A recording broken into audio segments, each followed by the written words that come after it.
સાવરકુંડલાના થોરડી ગામે 6 વર્ષના બાળકને નરભક્ષી સિંહે ફાડી ખાતા દહેશત. વન વિભાગ દ્વારા સિંહને પાંજરે પૂરવામાં આવ્યો. સાવરકુંડલાના થોરડી ગામમાં 6 વર્ષના ગુલસિંહ આજનાર નામના બાળકને નરભક્ષી સિંહે ફાડી ખાધાની હૃદયદ્રાવક ઘટના બની છે. ગુલસિંહ એક પરપ્રાંતીય મજૂરના પુત્ર હતો અને આમ શિકાર બનેલ બાળકના પરિવાર પર શોક છવાઈ ગયો છે. આ ઘટનાને પગલે વન વિભાગ તાત્કાલિક હરકતમાં આવી ગયો છે અને સિંહને શોધી તેનું ટ્રાન્સક્યુલાઇઝેશન કરીને પાંજરે પૂરવામાં સફળતા મળી છે. ગ્રામજનોએ રાહતનો શ્વાસ લીધો છે, પરંતુ સતત વધતા સિંહ હુમલાઓથી ગામમાં ભયનો માહોલ છવાઈ ગયો છે. સિંહના હુમલાની વાત કરીએ તો સાહેબ અવારનવાર અમરેલી જિલ્લામાં માત્ર આજે નહીં પરંતુ પહેલા ભૂતકાળમાં પણ અનેક વખત આવી ઘટનાઓ બની છે. ઘનશ્યામનગર ગામે પણ બનેલી, જાફરાબાદ બાજુ પણ બનેલી. સિંહ છે એ આનબાન શાન છે અમારી સૌરાષ્ટ્રની ધરાની.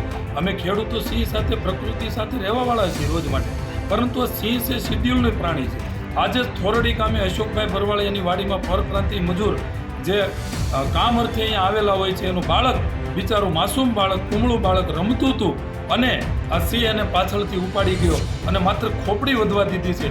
ત્યારે આ બહુ દુઃખદ ઘટના બની છે. આ સિંહને, આવા માનવભક્ષી સિંહને તાત્કાલિક ધોરણે તાબે કરવા જોઈએ અને શિડ્યુલનું જનાવર છે તો શિડ્યુલમાં રાખવું જોઈએ. સિંહ છે એ અમારી શાન છે, અમારું ગૌરવ છે, પરંતુ આવી ઘટનાઓ બને છે ખરેખર ખૂબ દુઃખદ ઘટના છે આજની આ. એટલે